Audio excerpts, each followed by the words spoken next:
एक मिशन था या एक काम था जो उनको करना था, जिन्होंने मुझे ये सब मैसेज दिया। जब उनको पूछा गया कि आप कौन हो, उन्होंने कहा कि मैं गॉड हूँ। तो मैंने बोला कौन सा, क्रिश्चियन गॉड? बोले नहीं, वो नहीं, हमारे यहाँ तो बोलते हैं 33 कोटि या 33 प्रकार के गॉड्स हैं, तो आप कौन से हो? बोले इनमें से कोई भी नहीं। उन्होंने कहा कि मैं परमात्मा हूँ, बाकी जिनको तुम परमात्मा मानते हो वो सब देवता हैं। तो ये पहला डिस्टिंक्शन उन्होंने दिया कि परमात्मा और देवता अलग है।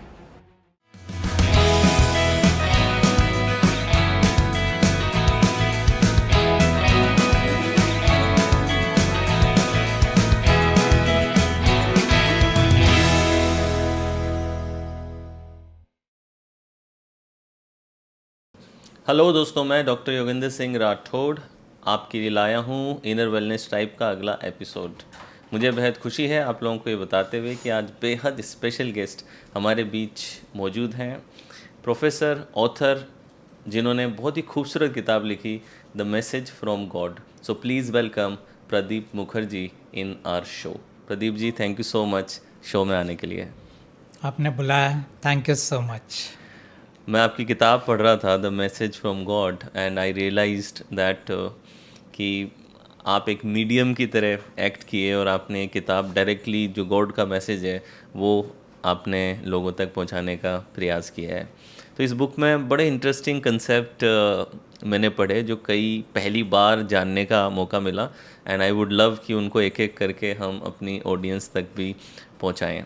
सो सबसे पहले तो अगर आप बता सकें कि एक बहुत अच्छा कॉन्सेप्ट आपने उसमें बताया है कि ज़्यादातर लोग ये कहते हैं कि अगर गॉड को पाना है तो ट्रस्ट चाहिए, बिलीफ चाहिए, फेथ चाहिए, सरेंडर चाहिए, मगर आपने बुक में बात की है कि जो रियल गॉड है उसे आपका ये सब कुछ नहीं चाहिए। So if you can explain that. Okay,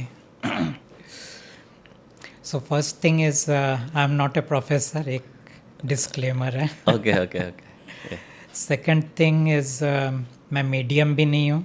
okay. Medium इसलिए मैं नहीं हूँ क्योंकि मीडियम का काम जनरली होता है कि वो इंसान कुछ जिससे मैसेज ले रहा है, वो मैसेज देने के बाद उसका कोई एजेंडा होता नहीं है।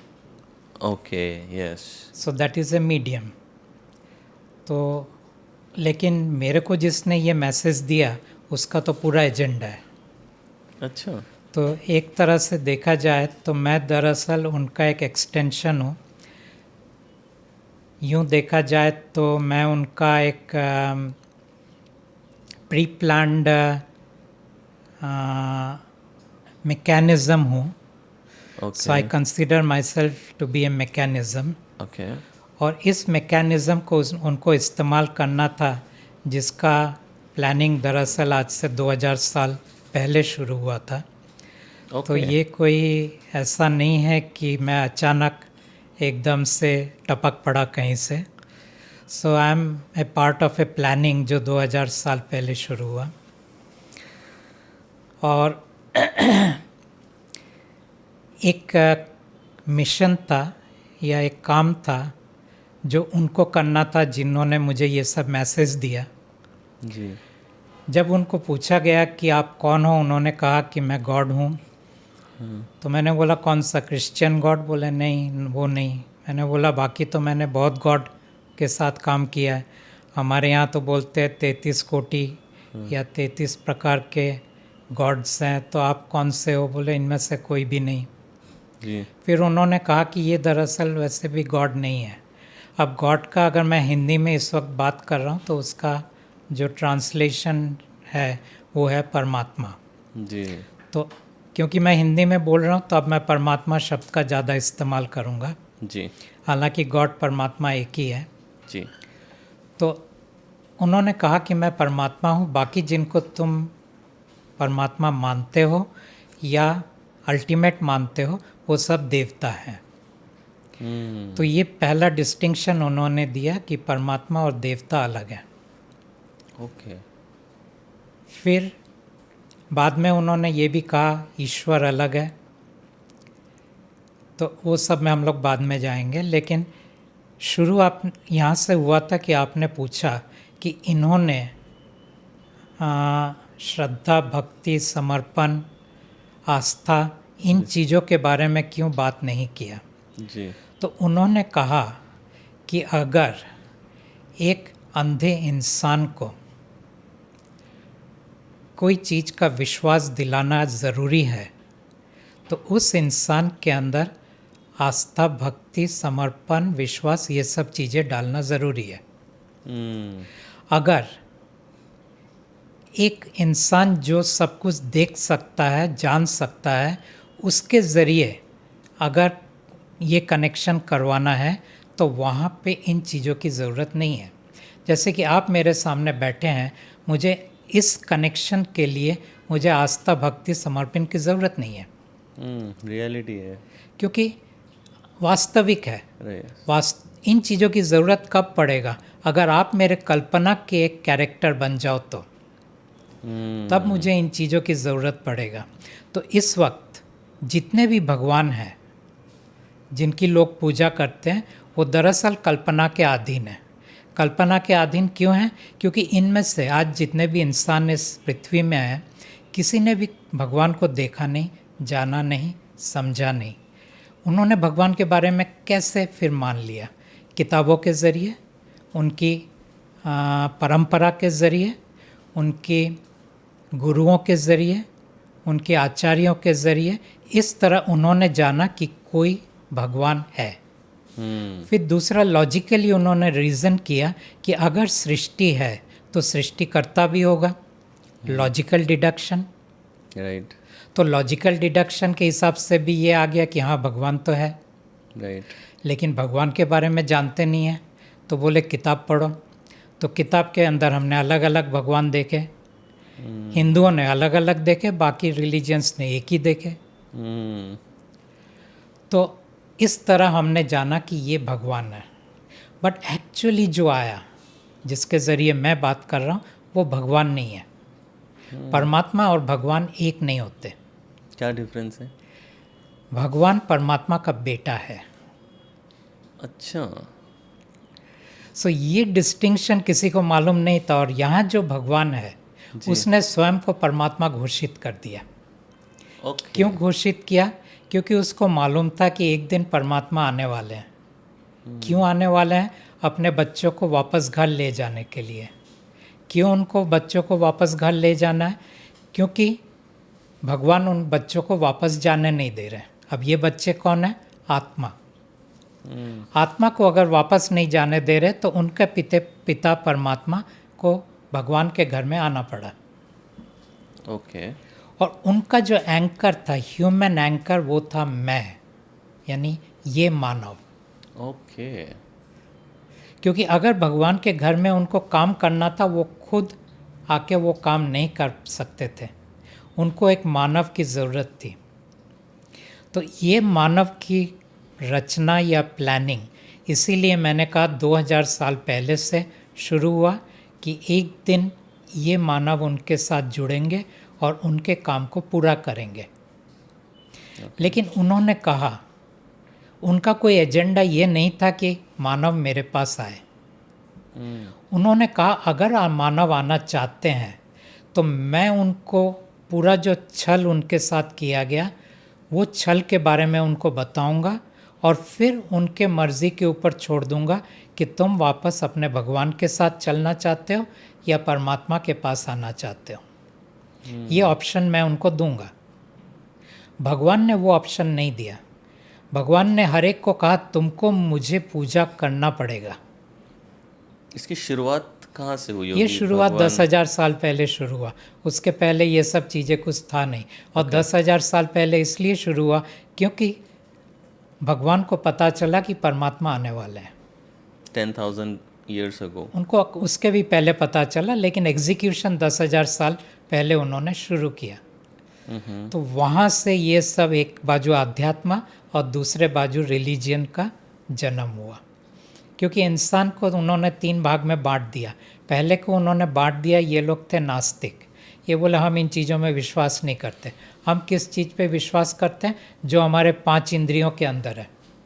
यानी हमें सबूत चाहिए, एविडेंस चाहिए, राइट। लॉजिकल होना चाहिए, काल्पनिक नहीं हो सकता है। ट्रू। तो ये हुआ नास्तिक, ठीक है।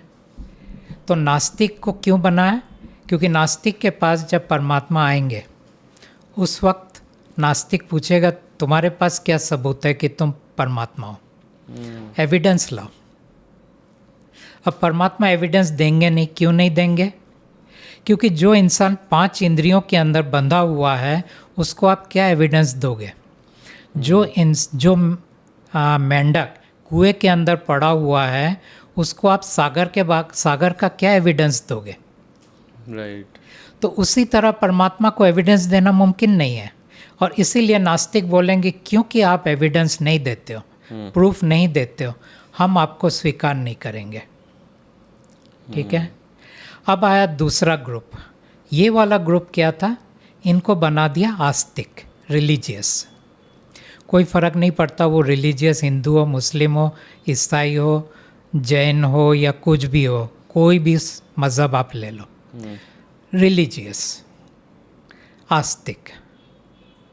आस्तिक को ले गया कल्पना की दुनिया में। उनकी पूरी विश्वास टिकी है कल्पना के अंदर। अब अगर कोई चीज़ कल्पना के दुनिया में है तो वहाँ पे आप उनको किस तरह टिका के रखोगे? वहाँ पे आप उनको टिका के रखोगे आस्था, विश्वास, समर्पण, भक्ति और बाकी जितने भी चीज़ें हैं। उसके बगैर पॉसिबल नहीं है। पानी को गर्म करो तो भाप बन जाता है, वहाँ पे विश्वास की ज़रूरत नहीं है। कल्पना है नहीं, वो हकीकत है। लेकिन जो चीज़ कल्पना के दायरे में है उसके लिए तो आपको ये सब चीज़ें लाना पड़ेगा। राइट। उसके लिए आपको बहुत सारे कहानियाँ बनाने पड़ेंगे, अंग्रेजी में हम कहते हैं नैरेटिव। यस। उसके लिए आपको बहुत सारे चमत्कार करने पड़ेंगे टू कन्विंस देम। राइट। उसके लिए आपको बहुत सारे हायरार्की बनाने पड़ेंगे कि वो छटक ना जाए। तो फिर इस तरह से उन्होंने ये वाले ग्रुप को बांधा। पहले को लॉजिक से बांधा, दूसरे को कल्पना में बांधा। एक तीसरा ग्रुप था, छोटा सा ग्रुप, बहुत इंटेलिजेंट था ये ग्रुप। इसने कहा कि ज़रूरी नहीं है कि 5 इंद्रियां ही सब कुछ है या इसके दायरे के अंदर जो है वही सब कुछ है। मुमकिन है उसके बाहर भी कुछ हो। लेकिन इन्होंने कहा हम कल्पना की दुनिया में तो नहीं जाएंगे, हमें कोई एहसास चाहिए। तो उनका एविडेंस था सब्जेक्टिव। वो जो नास्तिक थे उनका एविडेंस था ऑब्जेक्टिव। तो ये जो ग्रुप था जिन्होंने कहा हम सब्जेक्टिव एक्सपीरियंस को स्वीकार करेंगे, उन लोगों के लिए भगवान ने बनाया आध्यात्म, स्पिरिचुअलिटी। राइट। अब बोले तुम ध्यान किए जाओ, तुम योगा किए जाओ, कर्म योगा करो, मंत्र जाप करो, अपने शुद्धिकरण करो, अपने मन को साफ करो, शरीर को साफ करो, खाना को तुम सात्विक बनाओ, इतना घंटा तुम मेरी आराधना करो। तो ये सब पूरा एक नया खेल शुरू हुआ जिसको हम कहते हैं स्पिरिचुअलिटी। और उनको पकड़ के रखना भी ज़रूरी था। राइट। उनको पकड़ के रखने के लिए बन गया गुरु। तो जितने गुरु हैं उनका काम क्या है? इनको पकड़ के रखना।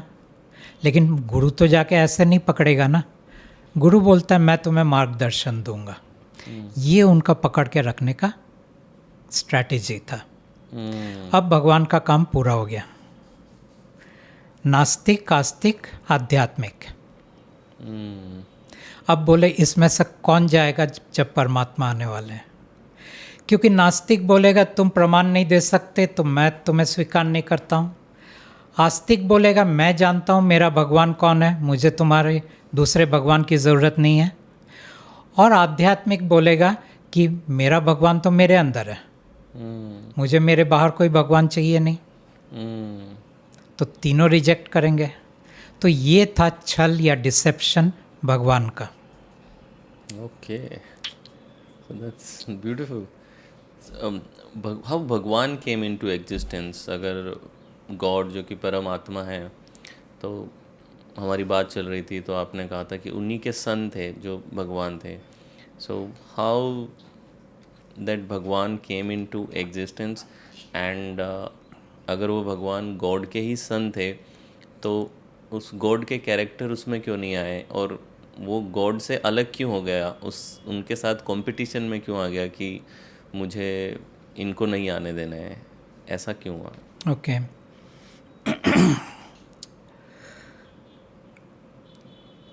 गॉड के कई सारे बेटे हैं अच्छा, गॉड के सिर्फ किंग ही नहीं है जो ना, भगवान कई है वो ही सारे नहीं हैं, है, और कई भी सारे हैं. हैं. ओके. तो दरअसल ये जो मेरा किताब है जो जी. जो मैंने लिखा है, जो आपके जी. पास आया था, जी. इस किताब के अंदर तो मैंने बहुत कुछ लिखा है, लेकिन इस इंटरव्यू के लिए जी. मैं खाली इतना ही बोल रहा हूँ कि गॉड के कई सारे बेटे हैं. ओके. उनमें से एक बेटे को गॉड ने ये काम दिया था कि तुम सृष्टि की रचना करो. ओके. बेटे ने, और उसके लिए उनको कुछ शक्तियाँ भी दी है, क्योंकि गॉड जब कुछ काम देते हैं तब गॉड कुछ शक्तियाँ देते हैं.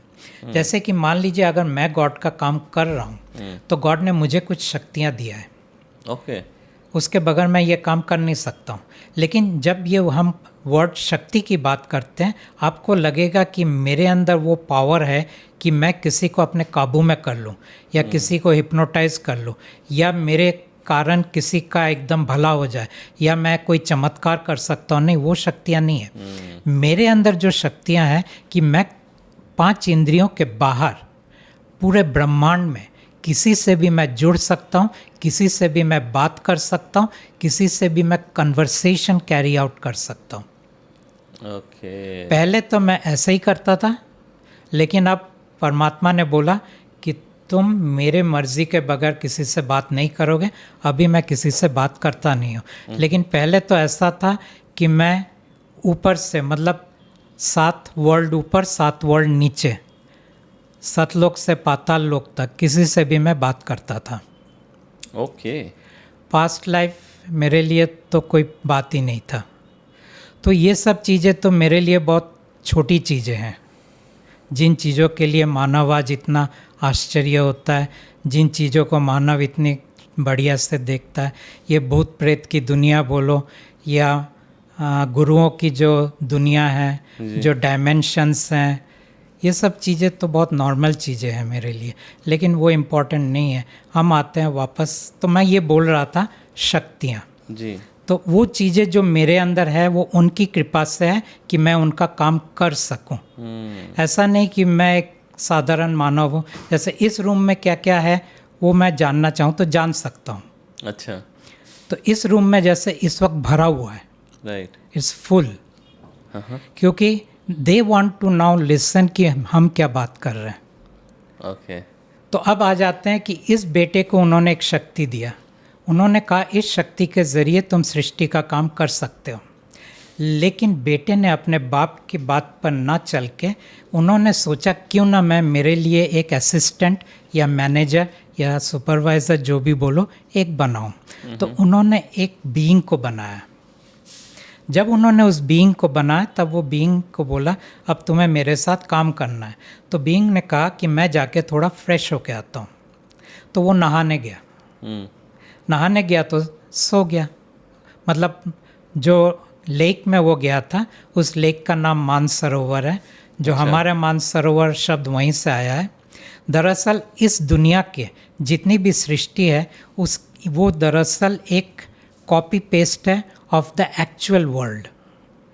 तो हमारे ब्रह्मांड के अंदर जो भी चीज़ें हैं, क्योंकि एक कहावत है as above so below. Right. तो भगवान ने भी जो कुछ बनाया वो दरअसल कहीं देख के आया था, वो सब चीज़ें उसने रेप्लिकेट किया है. ओके. तो एनीवे, तो वो मानसरोवर में वो गया नहाने को. उसको इतना वो रिलैक्स्ड हो गया कि वो पूरी गहरी नींद में चला गया, एकदम मानसरोवर के नीचे गया. फिर वहाँ से उनके बेटे ने उसको उठाने की कोशिश किया, नहीं उठा पाया. तो परमात्मा आए. परमात्मा ने वहाँ से एक थोड़ा सा अमृत लिया. वो अमृत का लेक था. उसको लेके एक अंडे का आकार दिया और उसके अंदर उन्होंने एक आत्मा को डाल दिया. आत्मा मतलब उनके शरीर का एक अंश. ओके. और फिर उस अंडे को उन्होंने लेक में छोड़ दिया. छोड़ दिया तो वो अंडा पूरी गर्जन करते हुए, मीन्स लाउड थंडरिंग नॉइज करते हुए वो नीचे जाने लगा। और जब वो नीचे तक गया तब उस आवाज़ से उस असिस्टेंट का नींद टूट गया और उसने पूरे गुस्से से उस एग की तरफ देखा। जब उसने गुस्से से उस एग की तरफ देखा तब वो दो टुकड़े हो गए और फिर जो उनके अंदर से निकला वो शख्स आज हमारे इस ब्रह्मांड में भगवान है। That individual. ओके अब आपने पूछा कि ये उनके जैसे क्यों नहीं है? जी। क्योंकि ये इतना नेगेटिविटी से इसका क्रिएशन हुआ था और ये परमात्मा की मर्जी से नहीं हुआ था। इनका क्रिएशन ये परमात्मा के प्लान के अंदर नहीं था। ओके। तो इसलिए फिर अल्टीमेटली उनके बेटे को माफ़ी मांगना पड़ा कि मेरे से बहुत बड़ा गलती हुआ। परमात्मा ने उन्हें माफ़ कर दिया बाद में, और इस बेटे को कहा कि अब तुम्हें जाके मेरे इस बेटे के साथ रहना पड़ेगा जिसके कारण तुम्हारा जन्म हुआ। लेकिन ये जो जन्म हुआ था जिसको हम भगवान कहते हैं, उस वक्त उसका नाम था ज्योति निरंजन। ज्योति निरंजन। तो ज्योति निरंजन का जो उसको हम कहते हैं मन यानी माइंड, क्योंकि वो भगवान के मर्जी से नहीं हुआ था जन्म, तो उसके अंदर कॉन्शियसनेस नहीं था, उसके अंदर सिर्फ माइंड था। Okay. अब कॉन्शियसनेस और माइंड के अंदर अंतर ये है कि कॉन्शियसनेस सिर्फ परमात्मा के पास है। Okay. और माइंड सिर्फ भगवान के पास है। Okay. माइंड का काम क्या है? माइंड का काम होता है that it wants to control, it wants to hypnotise, it wants to dominate, it wants to manipulate. ये सब गेम खेलना माइंड का काम है। ठीक है। परमात्मा का कॉन्शियसनेस का काम क्या है? कॉन्शियसनेस दरअसल चीज़ों को होने देता है in a allowing state. So God is in a allowing state, भगवान is in a non allowing state. Okay. ये मन और चेतना में पूरा अंतर है। Right. लोगों को लगता है कि दरअसल जब वो ध्यान करते हैं उनके चेतना का विकास होता है। ये उनका गलत धारणा है, क्योंकि यहाँ तो चेतना कहीं है ही नहीं। भगवान के दुनिया में कहीं कोई चेतना नहीं है, कहीं कोई कॉन्शियसनेस नहीं है, सिर्फ माइंड है। और जिसको वो चेतना मानते हैं उसको हम कहते हैं awareness. Right. So awareness is not consciousness, लेकिन ये दोनों एक हो गया है। Okay, so what is the difference? Difference ये है कि कॉन्शियसनेस सिर्फ परमात्मा के पास है, ओके। अवेयरनेस राजा के पास है, राजा यानी भगवान के पास है। Okay. So this is the main difference. तो एग्जैक्टली फिर कॉन्शियसनेस क्या है? कॉन्शियसनेस परमात्मा का एक अंश है। ओके। उनकी मर्जी से वो किसी के अंदर आता है। तो यानी ह्यूमंस भी कभी उसे एक्सपीरियंस कर ह्यूमंस भी कभी कभी उसको एक्सपीरियंस करते हैं और उसका एक्सपीरियंस को हम ग्रेस कहते हैं। ओके। या हिंदी में कहे तो उसको हम कृपा कहते हैं। लेकिन ये ग्रेस और कृपा वर्ड भी इस वक्त आ चुका है हमारे वोकैबुलरी के अंदर, क्योंकि जो भगवान है वो चाहते थे कि जब परमात्मा बात करेंगे ग्रेस और कृपा का, उसके पहले उन्होंने ये हमारे वोकैबुलरी में डाल दिया। तो हर वो चीज़ जो परमात्मा इस्तेमाल करने वाले थे इंसानों के साथ इंटरैक्ट करने के लिए, भगवान ने सबसे पहले उन चीज़ों को हमारे वोकैबुलरी में, हमारे नॉलेज के अंदर, हमारे स्क्रिप्चर्स के अंदर, हमारे एक्सपीरियंसेस के अंदर सब कुछ उन्होंने डाल के रखा हुआ है। ओके। तो हम ये कहेंगे इसमें नई क्या बात है, ये तो हम पहले ही जानते हैं, ये तो हमने पहले ही अनुभव किया है, ये तो हमने पहले ही सुना है। राइट। सो इस तरह वो परमात्मा को काइंड ऑफ डीवैल्यू करना चाहते थे। ताकि उनका कोई इम्पोर्टेंस होगा ही नहीं, उनका कोई सिग्निफिकेंस ही नहीं होगा। तो इस तरह से तो बहुत सारे प्लानिंग उन्होंने किया हुआ है, जिनके बारे में बात करना is like a huge thing. Right right but हमारे पास समय कमी है, तो आपके दर्शक के लिए इतना ही है कि उनका जन्म परमात्मा के मर्जी के खिलाफ हुआ, राइट नेगेटिविटी में हुआ। अब मेन कारण ये था कि मेन प्रॉब्लम कहाँ शुरू हुआ। परमात्मा एक्चुअली जब उनके बेटे ने पूरे सृष्टि का काम नहीं किया, तब परमात्मा ने ये तय किया कि ये सृष्टि का काम मैं करूँगा। और कहते हैं कि वो फ्रेज़ अंग्रेजी में मैं बोलता हूँ कि God fell in love with himself and in that love God became two and in the dance of the two the whole creation happened. परमात्मा स्वयं के प्यार में गिर गए, may not be the right Hindi. परमात्मा स्वयं के प्यार में गिर गए और उस प्यार में वो दो हो गए, और इन दो के जो डांस के अंदर पूरे सृष्टि का रचना हुआ। तो एक परमात्मा की रचना उनके मर्जी से होता है, दूसरा उनकी नृत्य से होता है। ओके तो परमात्मा कई तरह से ये सब सृष्टि कर सकते हैं। तो इस तरह उन्होंने ये सृष्टि किया, और ज्योति निरंजन ने ये सब सृष्टि को होते हुए देखा। अब उनके मन में ये इच्छा जागी, मैं भी सृष्टि करूँगा। परमात्मा ने कहा मेरे घर में तुम ये नहीं कर सकते, लेकिन वो जिद पे अड़ा था, और उस जिद के कारण वो बहुत घोर तप करने लगा। आखिर में परमात्मा ने, फिर वो पूरी कहानी तो किताब में है जी। फिर परमात्मा ने बोला ठीक है, तुम्हें सृष्टि करना है तो मेरे घर के बाहर जाओ, मेरे घर के बाहर जाओ, और उसके लिए मैं तुम्हें 21 ब्रह्मांड दे देता हूँ। ये 21 ब्रह्मांड लेके तुम जाके वहाँ पे तुम तुम्हारा सृष्टि का खेल खेलो, मेरे घर में तुम नहीं कर सकते। 21 यूनिवर्सेस। ओके तो हम यहाँ एक प्लैनेट में रहते हैं, प्लैनेट का एक सोलर सिस्टम, कई सोलर सिस्टम मिलके एक गैलेक्सी, कई गैलेक्सी मिलके एक यूनिवर्स, एंड 21 यूनिवर्स। और ऐसी टोटल 21 यूनिवर्सेस हैं, इतना उन्होंने दे दिए। ओके ये उनका प्लेग्राउंड था, बोले यहाँ तुम्हें जो खेलना है खेलो। लेकिन जब वो बाहर गए, उन्होंने बहुत सारे घिनौने काम वहाँ किए थे, राइट जिसके कारण अल्टीमेटली उनको निकाला गया। उसमें से एक का जिक्र मैंने किताब में किया है, जी। लेकिन ऐसे उसने बहुत घिनौने काम वहाँ किए थे भगवान ने परमात्मा के घर में, जिसके कारण परमात्मा ने उनको श्राप भी दिया।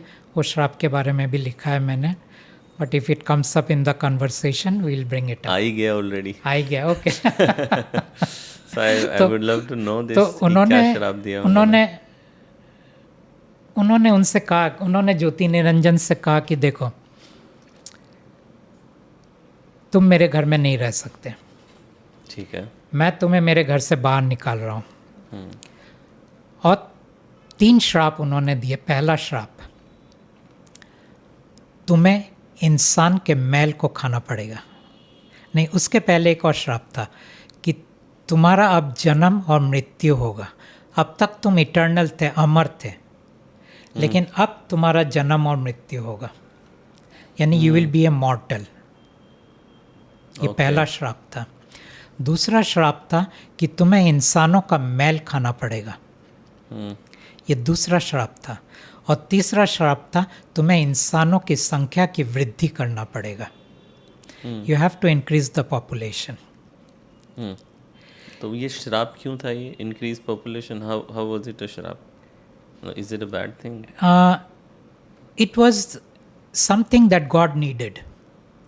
अच्छा, तो अब उसके अंदर मैं वेरी ब्रीफली मैं आ रहा हूँ कि ये 3 श्राप देने का कारण था कि पहला श्राप था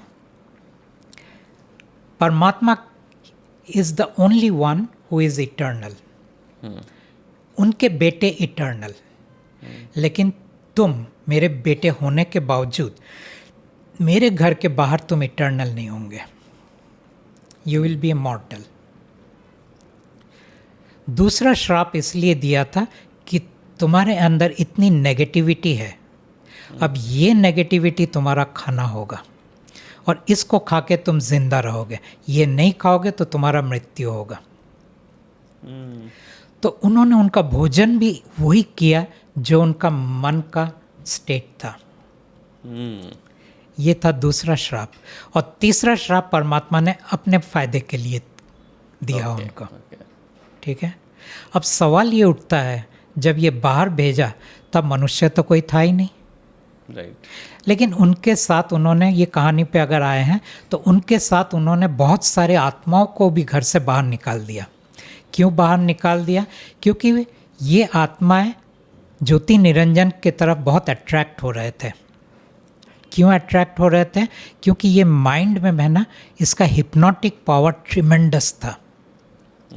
ऐसा बोला जाता है कि ज्योति निरंजन के जैसा हिप्नोसिस कोई नहीं कर सकता है, क्योंकि ये माइंड है।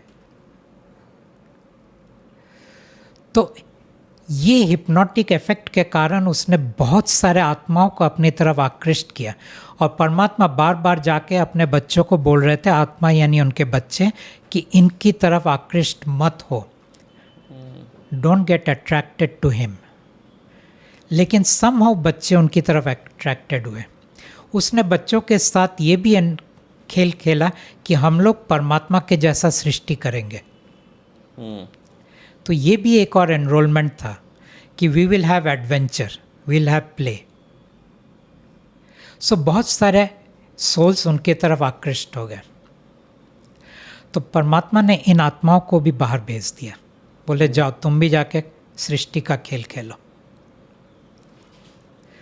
तो जिस यूनिवर्स में हम रहते हैं, ये वही यूनिवर्स है जो उस सारे 21 ब्रह्मांड का एक अंश है, जो परमात्मा ने धकेल के बाहर भेज दिया। उनके साथ ज्योति निरंजन को भी भेजा, उनके साथ इन सोल्स को भी भेजा, और ज्योति निरंजन को कहा क्योंकि अब तुम्हारा जीवन मृत्यु होगा, इसीलिए अब तुम्हें काल के नाम से जाना जाएगा। काल यानी वो जो समय के अंदर बंधा हुआ है। तो समय तुम्हारे लिए शुरू होगा, समय तुम्हारे लिए अंत होगा, और फिर से शुरू होगा और फिर से अंत होगा। Right. तो उनका नाम पड़ा काल। और इंसान तो कोई था नहीं, तो अब मैल किसका खाएगा? तो परमात्मा ने कहा कि इंसान मैं तुम्हें देता हूँ। तो उन्होंने पहले इंसान को बनाया ऊर्जा के तल पर, एनर्जी बॉडीज़। अच्छा। और इस एनर्जी बॉडीज़ को जब उन्होंने बनाया, उन्होंने अपने ही आकार में इस बॉडी को बनाया। यानी जैसे हम दिखते हैं, परमात्मा का आकार भी वही है, और भगवान का आकार भी यही है, जो जैसे मानव दिखता है। अच्छा। So it's not a physical body, but structurally it is same. Okay. तो उन्होंने अपने स्वरूप, उन्होंने अपने आकार में हमें बनाया, और फिर काल को बोला इसके ऊपर तुम बाकी का काम पूरा करके इसके मैल को तुम खाओगे। ओके। अब लोगों के अंदर ये धारणा है कि मनुष्य का जन्म 84 लाख योनियों के बाद हुआ। पश्चिम में यानी अब्राहमिक रिलीजियन में कहते हैं कि गॉड ने सबको बनाने के बाद लास्ट में इंसान को बनाया। ठीक है, ये दोनों बातें गलत है। देवताओं के आने के पहले भी इंसान का ऑलरेडी क्रिएशन हो चुका था। Okay. अभी तक तो कोई नहीं आया, ना ब्रह्मा आया, ना विष्णु आया, ना शिव आया, ना बाकी नीचे के जितने हैं ये आए। इंसान तो उसके पहले आ गया। तो इंसान दरअसल 2 गॉड का क्रिएशन है, एक फॉलन गॉड और एक रियल गॉड। रियल इज परमात्मा। रियल इज परमात्मा, फॉलन इज भगवान। ओके। सो जो भगवान है, उन्होंने जो मानव है उसकी रचना की, भगवान के through it came into existence. आधा परमात्मा ने बनाया, आधा भगवान ने बनाया। ओके। और जब मैं भगवान की नाम कर रहा हूँ, इतना भी आपके व्यूअर्स को बता दूं कि ये भगवान का मतलब हिंदू उसे महादेव बोलते हैं, मुसलमान उसे अल्लाह बोलते हैं, क्रिश्चियंस उसे फादर बोलते हैं, सिख उन्हें वाहेगुरु बोलते हैं, पारसीज उन्हें औरा माजदा बोलते हैं, यहूदी उन्हें जिहोवा बोलते हैं, और ऐसे कई अलग अलग नाम हैं, लेकिन इशारा एक ही शख्स की तरफ है, भगवान। भगवान। इन्हें मैसेंजर इनमें से कईयों को मैसेंजर भी ना, मैसेंजर तो वो इंसान है जो उनके मैसेज को फिर से लाए। फिर से लेकर के आए। Okay. जैसे मूसा एक था, मोसेस या मूसा, वो एक मैसेज लेके आया, बाद में जीसस एक मैसेज लेके आया, बाद में मोहम्मद एक मैसेज लेके आया। तो ये सब मैसेंजर्स हैं। ओके। इनको हम कहते हैं प्रॉफिट्स। तो जो ब्रह्मा विष्णु महेश जो कहा जाता है कि इन्होंने, ब्रह्मा ने क्रिएट किया, जो रिलीजियस स्क्रिप्चर्स में है, देन व्हाट इज़ दैट? इनका रोल हायरार्की में कहाँ पे आ रहा है? इनका रोल जो है इस वक्त इस क्रिएशन साइकिल में, Shiva is on the top, Brahma और विष्णु नीचे है। लेकिन अलग अलग क्रिएशन साइकिल में they are different. First creation cycle में Brahma was on the top. Okay. तो ब्रह्मा भी भगवान के द्वारा क्रिएट किए गए थे? वो भगवान के द्वारा क्रिएट किए गए थे। ओके। तो Brahma is not connected with परमात्मा? ना, इट कनेक्टेड विथ भगवान। ब्रह्मा विष्णु शिवा ये परमात्मा के साथ कनेक्टेड नहीं है। तो ये जब अवतार लेकर के आए तो what was the reason for that? वो रीज़न ये था कि जब परमात्मा आने वाले थे, अब भगवान के अंदर ये चिंता हो गई कि लोग उनकी तरफ आकृष्ट हो जाएंगे। अगर लोग उनकी तरफ आकृष्ट हो गए तो मुश्किल होगा। तो कोई भी तरह से लोगों को बांधना है। तो उस बंधन के लिए उन्होंने इनको भेजा, एक्चुअली खाली शिव को भेजा। ओके। और शिव को डायरेक्टिव ये था कि तुम नीचे जाके इनको आध्यात्म में बांधो, धर्म में बांधो, इनको तुम ज्ञान दो, इनको तुम तुम्हारा मेडिटेशन का टेक्निक दो, इनको तुम्हारे बाकी चीज़ें दो जो तुम्हें नॉलेज बेस्ड था। और शिव को ऐसा लगा था कि मैं मनुष्यों के पास जाके उनको उनकी दुख और दर्द से पूरी तरह मैं मुक्त कर दूंगा। और 10,000 साल तक शिव कोशिश करते रहे लेकिन विफल हो गए, क्योंकि शिव को पता नहीं था कि उसके पिता का एक्चुअल प्लान क्या है। और ये शिव का सबसे बड़ा फ्रस्ट्रेशन है। ओके। सो जो इतनी सारी सफरिंग हम देखते हैं लोगों में, डिजीज़ हैं, मेंटल फिज़िकल इश्यूज़ हैं, डिप्रेशन है, और ग्रीफ होता है, मौत होती है, नुकसान होते हैं, तो this what is the cause of this suffering? ये सफरिंग क्यों इतनी ज़्यादा ह्यूमंस में रहती है? कॉज नहीं है, they are created in order that we create the food for God. God मतलब भगवान। और यहाँ पे भगवान का तात्पर्य है the king of the universe, ब्रह्मांड का राजा। तो ये राजा के लिए खाना बनाना ईश्वर का काम है, क्योंकि ऐसा परमात्मा का श्राप था। तो ये जितनी भी, चाहे जैसे कुछ एक्सीडेंटल रैंडम इवेंट्स होते हैं, जैसे सुनामी का आना, अर्थक्वेक कुछ होना, भी रैंडम नहीं है। वो भी random नहीं है। Everything is orchestrated, pre planned, everything A to Z। Okay. देखिए, अंग्रेजी में दो बड़ा इंटरेस्टिंग शब्द है। एक को हम कहते हैं सिंक्रोनिसिटी, दूसरे को हम कहते हैं एक्सीडेंट। जी। जो चीज़ें घटता है हमारे कोशिश के बगैर लेकिन सुखद होता है, उसको हम बोलते हैं सिंक्रोनिसिटी। और जो चीज़ दुखद होता है उसको हम बोल देते हैं accident. But there is no synchronicity and there is no accident. हर चीज़ प्री प्लान्ड चल रहा है। ये अलग बात है। Who is deciding? Who is planning that? Okay, उस चीज़ को अगर आप जानना चाहते हैं तो then I take you into another line of conversation. जी, श्योर। और ये लाइन ऑफ कन्वर्सेशन ऐसा है कि इंसान, सबसे पहले हम आते हैं इंसान है क्या, हम एक्चुअली है क्या। ठीक है ना। लोग बोलते हैं हम मरने के बाद हमें स्वर्ग जाना है। हम पूछते हैं ये हम कौन है। या कोई बोलते हैं हमें मोक्ष प्राप्त करना है। हम कहते हैं किसे। वो बोलता है जो मेरे अंदर है। और तुम्हारे अंदर है क्या? बोले मैं। ये मैं है क्या? बोले मैं मतलब मैं। सो इंसान को एक्चुअली ये भी नहीं मालूम कि वो एक्चुअली है क्या। उसके अंदर कुछ धारणाएं हैं। तो जैसे अंग्रेजी में एक वर्ड है सेल्फ, तो सेल्फ मतलब मैं। अब मैं आपको इसका एक क्लैरिटी देता हूँ। जी। इंसान 5 चीज़ों का समावेश है। सबसे पहले है उसका फिजिकल बॉडी, जो इस वक्त देख रहा है, यहाँ बैठे हैं। जी। दूसरे नंबर पे है उसका माइंड, ठीक है। मेंटल बॉडी होगी। तीसरे नंबर पे है उसका पर्सनालिटी। तो आपका एक चरित्र है, मेरा एक चरित्र है। तो शरीर, मन, चरित्र, ये 3 चीज़ें दिखते हैं। डायरेक्ट ना दिखे तो इनडायरेक्टली इनका एहसास होता है। लेकिन इसके अलावा 2 चीज़ और है हम। चौथा चीज़ है वो जो परमात्मा ने बनाया था, ऊर्जा शरीर। ये चौथा चीज़ है इंसान का। अब यही ऊर्जा शरीर हमारे चक्र बन के किसी को दिखता है, हमारा ऑरा किसी को दिखता है।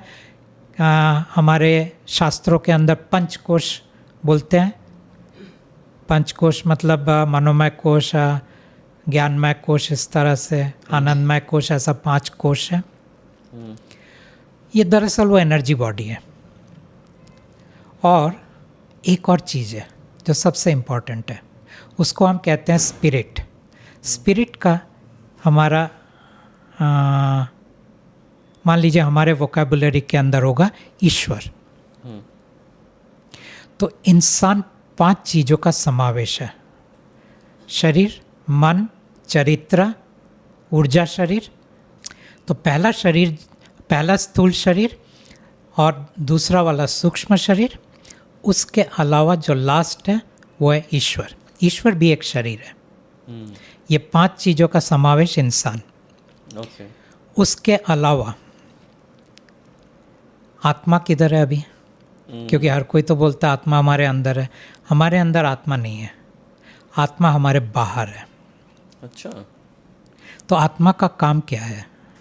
आत्मा का 2 काम है। पहला, हमारे पूरी कहानी को लिखना, जीवन कहानी, जिंदा होने के पहले।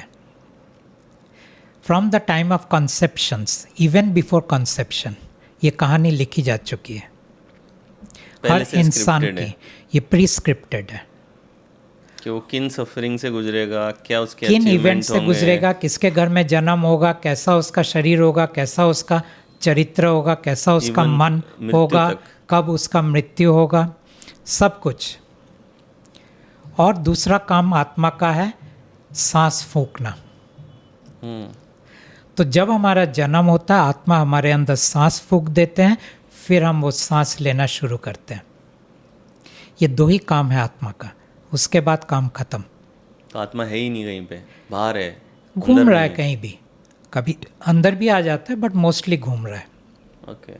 स्क्रिप्ट लेके आपकी। नहीं, स्क्रिप्ट तो दे दिया, हैंड ओवर कर दिया। किसको हैंड ओवर किया? या ईश्वर को। आप ही के अंदर जो 5 पार्ट है उसमें से एक जो ईश्वर पार्ट है उसको हैंड ओवर उसको हैंड ओवर किया। अब ये ईश्वर का काम है इस स्क्रिप्ट को साकार करना।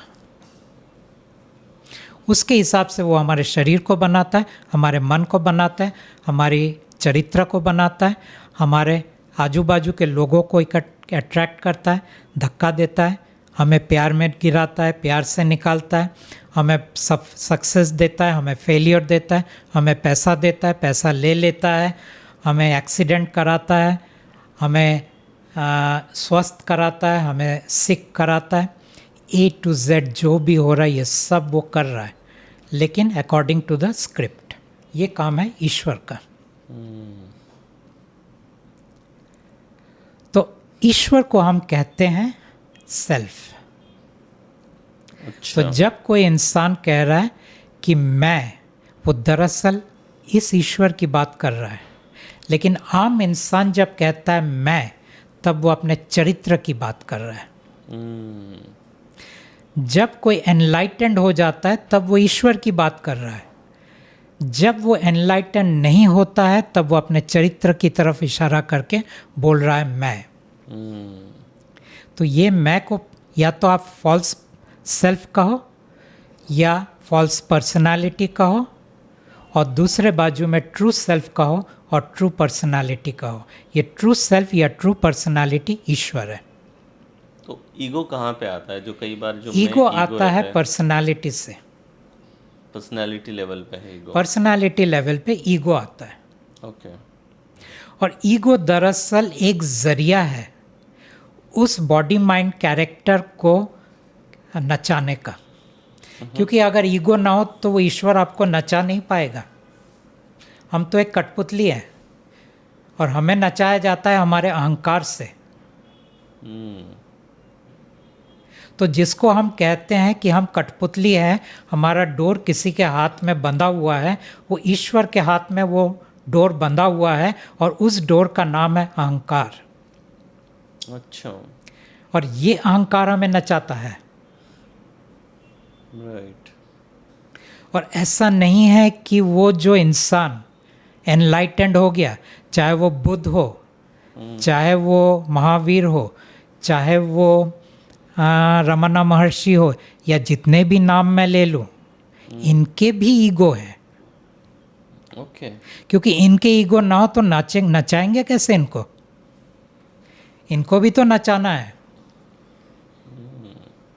क्योंकि उस कहानी में लिखा है कि तुम्हारा इतने साल के समय तुम एनलाइटेंड हो जाओगे, और एनलाइटेंड होने के बाद अब तुम्हें इस तरह से चलना है। तो वो भी तो नचाना है ना? तो वो भी एक अहंकार है कि अब मुझे ये करना है, लोगों का सेवा करना है, लोगों को मार्गदर्शन करना है, लोगों को रास्ता दिखाना है, लोगों को बताना है, लोगों का उद्धार करना है, उनकी दुखों को कम करना है, मेरे ज्ञान को उन तक पहुंचाना है, मेरे पास जो टेक्निक्स है वो उनको देना है, किसी का संदेश उन तक देना है। ये सब क्या है? जैसे भगवान को फीड किया जाता है नेगेटिविटी, टॉक्सिसिटी पे, बट क्रिएशन में बहुत सारे लोग ऐसे भी हैं जिन्होंने कंपैशन को बढ़ावा दिया। They talked about compassion, kindness, love. What is that? ये चला हुआ शुरू हुआ भगवान से ही। भगवान ने हर मज़हब के अंदर, कोई भी मज़हब हो, हर मज़हब के अंदर उन्होंने अपने आप को कैसे पेश किया? पहले बोला मैं निराकार हूँ, फिर अपने आप को अल्टीमेट कहा, ठीक है, मैं सर्वस्व हूँ। फिर उन्होंने कहा हर चीज़ मेरा ही दिया हुआ है, बनाया हुआ है। फिर उन्होंने कहा मैं करुणामय हूँ। उन्होंने कहा मैं प्रेममय हूँ। उन्होंने कहा कि अंग्रेजी वर्ड्स मैं यूज़ करूँ, I am loving, I am compassionate, I am forgiving, I am protector, I will take care of you, I will give you what you want. ये सब चीज़ों से भरा हुआ है हमारे स्क्रिप्चर्स। राइट। और बेसिकली मज़हब का तीन ही पर्पस था। पहला पर्पस था कि आपकी समस्याओं को सुलझाएंगे, दूसरा मकसद था आपकी मनोकामना की पूर्ति करेंगे, और तीसरा मकसद था आपको स्वर्ग तक पहुंचाएंगे। ये तीन मकसद के कारण धर्म बना या मज़हब बना। और चौथा एक मकसद था जिसको वेस्ट में उसका कोई इम्पोर्टेंस नहीं है, ईस्ट में उसका इम्पोर्टेंस है, वो है मोक्ष। तो मोक्ष के लिए उन्होंने आध्यात्म बनाया जी। वो मज़हब के अंदर नहीं है। ये अलग बात है, कई लोग बोलते हैं आध्यात्म मज़हब धर्म का एक अंश है, ठीक है, हम उसमें नहीं जाते हैं, लेकिन वो एक अलग चैप्टर है। राइट। तो ये तो है खेल। ट्रू। सो जो परमात्मा है उससे जानने के लिए क्या किया जा सकता है? परमात्मा, अभी तक लोगों ने हाथ पैर मारे परमात्मा को पाने के लिए, ठीक है। अब भगवान और परमात्मा दरअसल एक पर्यायवाची शब्द हो गया, अंग्रेजी में सिनोनिम। दोनों एक ही तरफ इशारा कर रहे हैं, ठीक है ना। उनको नहीं मालूम था दोनों में क्या अंतर है। अब पहली बार परमात्मा ने मेरे ज़रिए ये संदेशा पेश किया लोगों को कि देखो दोनों एक नहीं है, वो तो मेरा बेटा है जिसको तुम भगवान कहते हो, और मैं वो नहीं हूँ और वो मैं नहीं हूँ। भगवान परमात्मा नहीं है, परमात्मा भगवान नहीं है। पहला तो ये अंडरस्टैंडिंग। दूसरा अंडरस्टैंडिंग, जैसे कि भगवान देवता नहीं है, देवता भगवान नहीं है। भगवान और देवता में फिर क्या डिफरेंस है? देवता सब भगवान के वंशज है। ओके, ठीक है, तो वो पूरी हायरार्की है। तो जो सृष्टि पे अवतार लेके आते हैं वो देवता हैं? वो देवता आते हैं, ओके, स्वयं भगवान कभी अवतार लेके नहीं आते। राइट। तो अब उन परमात्मा का मैसेज क्या है? परमात्मा का बहुत सिंपल मैसेज है कि तुम्हें थोड़ा बहुत ज्ञान चाहिए, वो मैं तुम्हें मेरे इस किताब में दे रहा हूँ। और ये किताब के अंदर, ये बहुत ही पतला सा एक किताब है, 75 पेजेस अराउंड है। इस किताब के अंदर मैं तुम्हें ये ज्ञान दे रहा हूँ। राइट। और ये ज्ञान अपने आप में इम्पॉर्टेंट नहीं है। इम्पॉर्टेंट क्या है? इंसान का परमात्मा के साथ जुड़ना। जी। तो उसके लिए वो क्या कहते हैं? उसके लिए वो कहते हैं जरिया है ये स्वरूप, ये इमेज। इस इमेज के साथ जब तुम बात करोगे तुम मेरे साथ जुड़ जाओगे। You are that image. So एक तो I was chosen that image and there was one more lady who was chosen as that image. Okay. Unfortunately she is no more with us, so I am the only one left now. Right. So ये image, but इंसान important नहीं है, स्वरूप important है। उन्होंने मेरा स्वरूप लिया, गॉडेस ने इनका स्वरूप लिया। Okay. और गॉडेस ये सब चीज़ों से लोगों के पास आ रहे हैं। कितने सारे लोगों ने आके कहा कि आप हमारे पास आके हमारे साथ बात करके गए। हमने कहा हम आपको कभी मिले नहीं है इसके पहले। बोले नहीं, आप आए थे और आके आपने हमें कितने सारे चीज़ें बताए। तो परमात्मा अभी इस चेहरे को और गॉडेस इस चेहरे को इस्तेमाल कर रहे हैं लोगों तक पहुंचने के लिए। तो परमात्मा कहते हैं इस चेहरे से बात करो। नंबर 1, अगर ये किताब तुम्हारे पास नहीं है तो एक वेबसाइट है alakhgod.com, ALAKH alakh god.com। उस वेबसाइट के अंदर जाके वहाँ पे एक हीलिंग कार्ड है, इस हीलिंग कार्ड को आप डाउनलोड करो। ओके। और ये हीलिंग कार्ड को जब आप डाउनलोड करोगे फिर आपके मोबाइल में वो रहेगा, आप इसके साथ बात करो। आपको ये किताब भी खरीदने की ज़रूरत नहीं है। ये किताब तो ऐसे कोई बुक स्टोर में अवेलेबल नहीं है, आपको वेबसाइट से ही मिलता है, या जिसने परमात्मा के साथ जिसका टच हुआ उनके पास कोई किताब हो तो वो आगे देता है, लेकिन ये कोई भी डाउनलोड कर सकता है। ओके। 30 दिन तक तुम्हारा सब दुख और सब दर्द इसके साथ बात करो और फिर देखो तुम्हारे अंदर क्या परिवर्तन आ रहा है। लेकिन हम पहले से लोगों को बोलते हैं परमात्मा आपकी मनोकामना पूर्ति नहीं करेंगे। वो तो वैसे भगवान ने भी नहीं किया, करते होते तो तुम्हारी ये दुर्दशा नहीं होती। नंबर 1। सो वो सब मत मांगो। सिर्फ इतना बोलो इस वक्त इस कारण से मेरे अंदर इतना दर्द है, इस कारण से मेरे अंदर इतना डर है, इस कारण से मेरे अंदर इतना तनाव है, इस कारण से मेरे अंदर इतनी आशंका है, इस कारण से मेरे अंदर इतनी बेचैनी है, इस कारण से मेरे अंदर इतने डाउट्स है, दुविधा है। तो इस कारण से मैं अपने आप को इतना लाचार, इतना बेबस फील कर रहा हूँ। इन चीज़ों को सिर्फ इनके साथ बोलते रहो। ये नहीं कि तुम इस इंसान को बदल दो, ये नहीं कि तुम हमें पैसा दे दो, ये नहीं कि तुम मेरा वीज़ा लगवा दो। ये सब चीज़ें परमात्मा नहीं करते। परमात्मा कहते हैं वो सब तो तुम्हारे कहानी में लिखा हुआ है और जो वहाँ लिखा होगा वही होगा। लेकिन उसके कारण तुम्हें जो दुख हो रहा है उसकी मेरे साथ बात करो।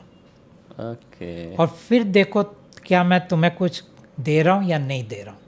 कहानी के अंदर मत जाओ, वो तो वैसा ही चलेगा। क्योंकि तुम्हारा कहानी अगर मैं बदल दूं तो तुम्हारे कारण बहुत सारे लोगों की कहानियों के अंदर इफेक्ट होने वाला है। क्योंकि ये कहानी किसी एक की नहीं लिखी जाती है, हजारों लोगों की इकट्ठा करके ये कहानी लिखी जाती है। और उसमें से कहते हैं कि अगर एक पत्ते को गिरना था और अगर वो नहीं गिरा तो उसका पूरा जो रिपल इफेक्ट है वो बहुत बढ़ के और कोई जगह पे सुनामी भी आ सकता है। तो इसीलिए कहानी को जल्दी परमात्मा टच नहीं करते। Got it. एक क्वेश्चन जी आपसे कि डेथ क्यों है और डेथ के बाद क्या होता है, स्पेशली ह्यूमन डेथ के बाद? डेथ दरअसल हमारे सांस का ख़त्म होना है। क्योंकि जिसने सांस फूका हमारे अंदर उसने कहानी के हिसाब से देख लिया कि इतनी सांसों की हमें ज़रूरत है, वो उतना ही सांस फूकता है। हमें लगता है कि हमारा जीवन काल इतने सालों का है, एक्चुअली जीवन काल इतने सांसों का है। नंबर 1। नंबर 2, सांस का ख़त्म हो जाना is equal to death. Death के बाद क्या होता है? अब तक जो होता था वो अब आगे नहीं होगा, लेकिन अब तक जो होता था मैं वो बोल रहा हूँ। अब तक ये होता था कि दरअसल हमारा जो ये ऊर्जा शरीर है ये 11 ऊर्जा शरीर है। इसमें से सिर्फ 3 ही आम इंसान के लिए काम में आता है। कौन कौन सा? जो सबसे नीचे वाला है उसको हम कहते हैं एस्ट्रल बॉडी। ये नाम अंग्रेजी में है क्योंकि एक्चुअली तो मेरा उनके साथ अंग्रेजी में ही बात होता है, तो मेरे पास इसके हिंदी या और कोई नाम है नहीं। तो पहला एस्ट्रल बॉडी है। कई लोग इसको अति सूक्ष्म शरीर के नाम से जानते हैं। दूसरा मेंटल बॉडी है और तीसरा ईथरिक बॉडी है। ये जो एस्ट्रल बॉडी है, अच्छा कई लोगों ने देखा है कि यूट्यूब के अंदर कुछ वीडियोस हैं, कोई इंसान मर जाने के बाद एक शैडोई बॉडी ऊपर निकलता है और ये फ्लोटिंग होता है। ये शैडोई वाइट शैडो हो सकता है, ग्रेइश हो सकता है, बट इट इज़ शैडोई। ये जो बॉडी फ्लोट कर रहा है लोगों को लगता है ये आत्मा है। ये आत्मा नहीं है, ये दरअसल सूक्ष्म शरीर है, एनर्जी बॉडीज़ है।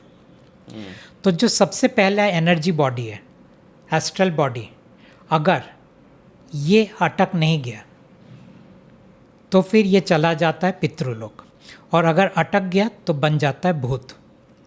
अच्छा, भूत क्या होता है कि ये शरीर अपनी कहानी के अंदर अटक गया है, अपने राग के अंदर, राग मतलब अटैचमेंट के अंदर अटक गया है, और द्वेष के अंदर अटक गया है। राग किस चीज़ का? अपने परिवार का, पैसे का, अपना ओहदा का, अपने प्रॉपर्टी का, अपने बिजनेस का, ये सब चीज़ों के अंदर अटक गया है। द्वेष किस चीज़ का? उसको रिवेंज लेना है, तो द्वेष में अटक गया है। उसको किसी को लेसन सिखाना है, किसी को क्षति पहुंचाना है, द्वेष में अटक गया तो वो बन गया भूत। दूसरा भूत किस चीज़ में बनता है कि उसके अंदर बहुत सारी इच्छाएं हैं। वो इच्छाएं खाने की हो सकती है, स्मोकिंग का हो सकता है, अल्कोहल का हो सकता है, ड्रग्स का हो सकता है, गैम्बलिंग का हो सकता है, या ऐसी चीज़ों का हो सकता है। तो वो दूसरे शरीर के अंदर जाके यही चीज़ें करने की उनके अंदर प्रवृत्ति डालते हैं और उनको उकसाते हैं कि तुम और करो और करो। तो इन चीज़ों के कारण ये अटक जाता है। तो ये चीज़ स्क्रिप्ट में नहीं होती है, वो जो ईश्वर के पास स्क्रिप्ट है ये उसके बियॉन्ड जाता है। ये उसके बियॉन्ड जाता है। स्क्रिप्ट सिर्फ डेथ तक है। स्क्रिप्ट बनता है सिर्फ ह्यूमन जर्नी का। तो ये हुआ सबसे पहला एस्ट्रल बॉडी। मेंटल बॉडी का काम क्या है? मेंटल बॉडी का काम है हमारा जो कार्मिक बैगेज है इसको लेके अगले इनकारनेशन में जाने का। हमारा जब पुनर्जन्म होगा तब ये मेंटल बॉडी इस शरीर का उसमें जाएगा। तो जो याद होती है वो क्यों नहीं रहती है एक हर व्यक्ति को? अगर मेंटल बॉडी जा रही है तो ये नेक्स्ट कहानी में लिखा रहता है कि तुम्हें पिछली जन्मों की कितनी यादें अलाइव होंगे और कितनी डेड हो जाएंगे। यानी कितने तुम भूल जाओगे। लगभग तो सब भूल जाते हैं, लेकिन कभी कभी कुछ यादें रह जाते हैं। वो स्क्रिप्ट में लिखा होता है कि इसको हम ये कहानी में याद रखेगा। जैसे एक मैं एग्जांपल दूं कि एक बार एक इंसान को मैंने मिला था, वो कह रहा था कि मुझे याद है कि मेरे कुछ घर छोड़ के जो मैडम रहते हैं वो मेरी ही पत्नी थी जिसे मैं बहुत प्यार करता था। अब ये इंसान को ये जब आ गया याद, अब उसके लिए जीना कितना मुश्किल हो गया। वो ना घर का है ना घाट का है, कितना कॉम्प्लिकेटेड हो गया उसका लाइफ। तो ये याद रखना उसके लिए कॉम्प्लिकेशन कर दिया, और ये कहानी का अंश है। To complicate the whole thing, to create new drama. तो ये होते यादें। दूसरा शरीर जाता है नेक्स्ट इनकारनेशन में पूरा कार्मिक बैगेज को लेके। लेकिन कर्म क्या है? कर्म को हम कहते हैं अनफिनिश्ड बिजनेस। अनफिनिश्ड बिजनेस का मतलब होता है कि वो जो आपके अंदर अभी भी राग और द्वेष और इच्छाएं, ये 3 चीज़ें आपके अंदर अभी भी बाकी रह गया। अगर मेरे आपके साथ रिश्ता है और इस रिश्ते के अंदर जब वो ख़त्म हो रहा है उस वक्त अगर बैलेंस नहीं आया तो ये रोल ओवर होगा to the next life time. तो अगर मेरे आपके लिए अभी भी बहुत अट्रैक्शन है, इट विल रोल ओवर। अगर मेरे आपके लिए द्वेष है, it will roll over unfinished.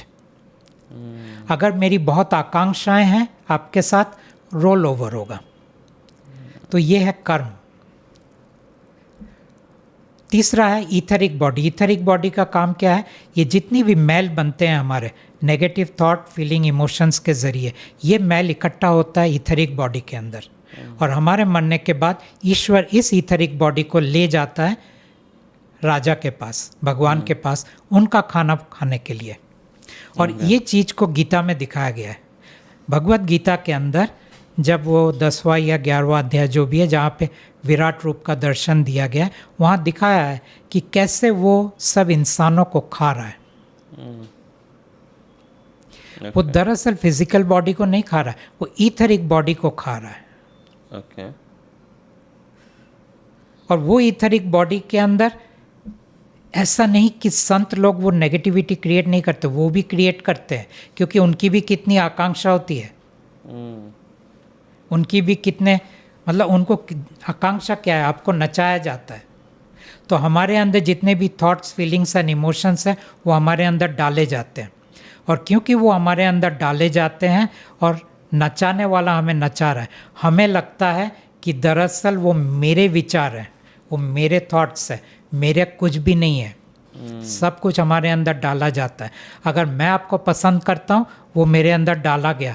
अगर मैं आपको नापसंद करता हूँ, वो भी मेरे अंदर डाला गया। स्क्रिप्ट के हिसाब से थॉट्स डाले जाते हैं, उसके हिसाब से मेरे अंदर फीलिंग्स आते हैं, वो फीलिंग्स के हिसाब से मेरे अंदर एक्शन आता है।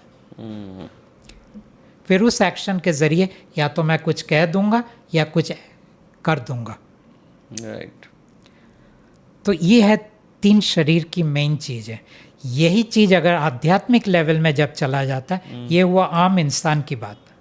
अगर आध्यात्मिक लेवल में चला जाता है, पहला बॉडी का अगर एक्टिवेशन हो जाता है, तो अब आपका उसको कहते हैं यू कम इनटू, आपका अभी पीस, दूसरा आप दृष्टा भाव में आ जाते हैं, तीसरा आपकी सब इच्छाएं गिर जाती है, चौथा आपकी कोई आकांक्षा नहीं रहती है। अब आप संसार में लिप्त नहीं होते हो, आप संसार के सिर्फ दर्शक बन के रहते हो। पहला शरीर का एक्टिवेशन। दूसरा शरीर का जब एक्टिवेशन होता है, तब आप इतने आनंद से भर जाते हो, आप अपने अंदर में इतना समा जाते हो कि उस वक्त संसार आपका गिर जाता है, हर रिश्ते आपके गिर जाते हैं। और अगर तीसरा शरीर का आपका एक्टिवेशन हो गया, तो आपके अंदर इतनी अवेयरनेस आ जाएगा कि ये 5 इंद्रियों के परे चीज़ों को आप जान पाओगे। राइट। तो ये ब्रीफली मैंने आपको कहा, ये 3 बॉडी का, एक साइड का जर्नी जो आम इंसान का होता है आफ्टर डेथ, और दूसरा स्पिरिचुअल जर्नी जो स्पिरिचुअल गुरुओं का होता है। Lovely, lovely. सो बहुत एक सवाल चलता है, पर्पस ऑफ लाइफ, लोग बहुत पूछते हैं, तो आपके according what is the purpose of life? Actually कुछ है ही नहीं, क्योंकि जब एक इंसान को, मैंने कहा ये 5 चीज़ है, ये 5 चीज़ों की अपनी कोई सत्ता नहीं है, अपनी कोई वजूद नहीं है, अपनी कोई डिसीजन पावर नहीं है। ये 5 चीज़ तो किसी के अधीन है, जो ईश्वर के अधीन है जी। ईश्वर उस स्क्रिप्ट के अधीन है। और दूसरा, ये ईश्वर है भी क्या, थोड़ा सा ये भी बता दूं, ये ईश्वर दरअसल भगवान के मन का एक अंश है।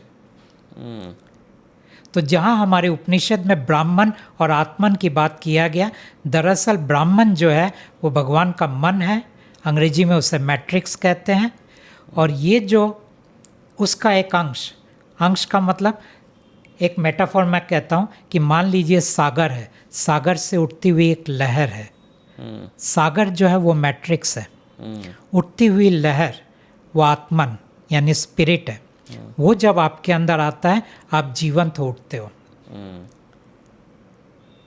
तो ये लहर, बहुत सारे लहर उठती है, एक एक जीव के अंदर जाता है, वो जीवंत हो उठता है, कहानी के हिसाब से चलता है, और फिर ये लहर जब निकाल के सागर में समा जाता है, हमारा मृत्यु होता है। तो आप बिग बैंग और थियरी ऑफ एवोल्यूशन को अगर आपने पढ़ा है ये तो दरअसल वो चीज़ क्या है? वो सब कहीं नहीं है। ओके। ये सब साइंटिस्ट एक हाइपोथेटिकल लेवल के अंदर दे आर स्पेकुलेटिंग। साइंस एक हद तक 5 इंद्रियों के अंदर है और एक हद तक इमेजिनेशन या कल्पना के ऊपर चल रहा है, as a postulate, as a hypothesis. मगर they are trying to create all kind of mathematical formulas to say mathematics says that has happened. But mathematics can be very deceptive, क्योंकि mathematics is based on again certain assumptions. Assumption के बगैर maths possible नहीं है. So everything is based on assumptions. और जिस संसार के अंदर हम रहते हैं, परमात्मा कहते हैं यहाँ पे रियल तो कुछ है ही नहीं। वो कहते हैं तुम रात को सपने देखते हो, जब तुम्हारे नींद टूटता है तुम कहते हो वो सपना है। तुम यहाँ भी सपने देख रहे हो, लेकिन यहाँ तुम्हारा सपना नहीं है, ये भगवान का सपना है जो तुम्हारे ज़रिए वो देख रहा है। जैसे कि एक साइंटिस्ट ने एरोप्लेन बनाने की एक पूरी विधि बनाई, ये तो रियल विधि है, इसमें अजम्पशन कुछ है नहीं, ये तो स्पेकुलेटिव नहीं है, it's real. Yes, the whole law of physics is nothing but an imagination of the king.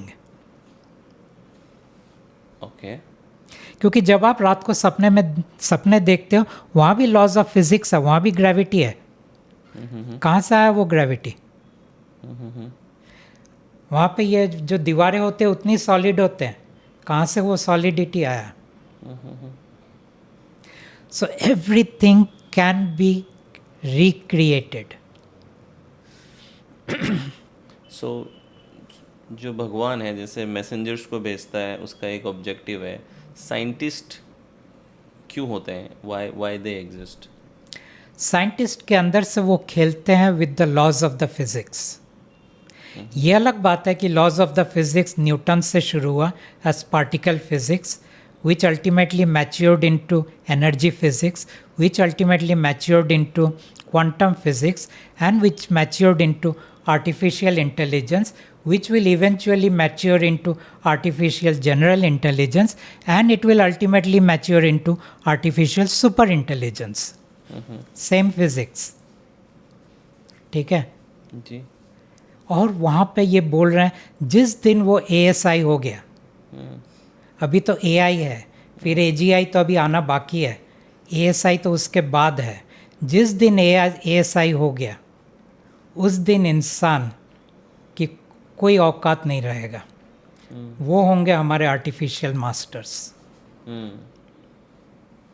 So this is also part of the plan of the king. परमात्मा को उनसे कोई लेना देना नहीं है। परमात्मा वैसे भी कुछ समय के बाद चले जाएंगे, वो यहाँ रहने वाले नहीं है ज़्यादा। So why he has come here? He has come here अपने बच्चों को ले जाने के लिए, और उनके बच्चे आप और मैं नहीं है, उनके बच्चे हमारे और आपकी आत्मा है। Okay. उनको हमसे कोई लेना देना नहीं है। लेकिन उन्होंने कहा, क्योंकि मैंने ये भी कहा कि जब उन्होंने ऊर्जा शरीर बनाया था उसमें उनका स्वार्थ था। ये ऊर्जा शरीर परमात्मा अपने बच्चों को देंगे एज ए व्हीकल, जिसके ज़रिए आत्मा इस शरीर के ज़रिए वापस अपने घर जाएंगे। Okay. So this is the vehicle that is there. और परमात्मा ने ये थर्ड डायरेक्टिव क्यों दिया था, दैट पॉपुलेशन मस्ट इंक्रीज, क्योंकि उनको बहुत सारे व्हीकल्स की ज़रूरत थी। और अब जब हम 8 बिलियन प्लस हैं, नाउ परमात्मा के पास काफ़ी व्हीकल्स हैं which God is going to use. आत्माओं को ले जाने के लिए उसके back to God's home, where it is beyond all our universes. beyond all our universes. And how they travel, what is the mode of transportation? We don't know, because you still don't know what is the soul. तो परमात्मा कहते हैं वो सवाल मत पूछो जिसके answer तुम्हारे 5 इंद्रियों के अंदर समा नहीं पाओगे, तुम्हारी वोकेबुलरी के अंदर नहीं है, इमेजिनेशन के अंदर नहीं है, तुम्हारे लॉजिक में नहीं है। क्या लॉजिक के अंदर नहीं है। So don't ask those questions. So God मेरे साथ गॉसिप नहीं करते। Okay. Very limited information is given to me. अच्छा, आपके पास में चॉइस होती है वहाँ पे पूछने की कि आप पूछने का तो फुल चॉइस है, जवाब आने का वो नहीं है, पूछ आप mostly it is silence. Okay. और आप अवेयर होते हैं उस टाइम जब आप कॉन्वर्सेशन में होते हैं Yeah. कि मैं क्या पूछ रहा हूँ? आप I am aware, fully I am alert, conscious state में, उस पूरे कॉन्शियस स्टेट पूरे कॉन्शियस स्टेट में मैं कन्वर्सेशन करता हूँ। लवली, ब्यूटीफुल प्रदीप जी, बड़ा मज़ा आया, बहुत ही इंटरेस्टिंग टॉपिक्स रहे and I am sure audience को ये एक नया पर्सपेक्टिव मिलेगा and they will be very happy with this perspective. Thank you so much show पे आने के लिए, बहुत बहुत धन्यवाद।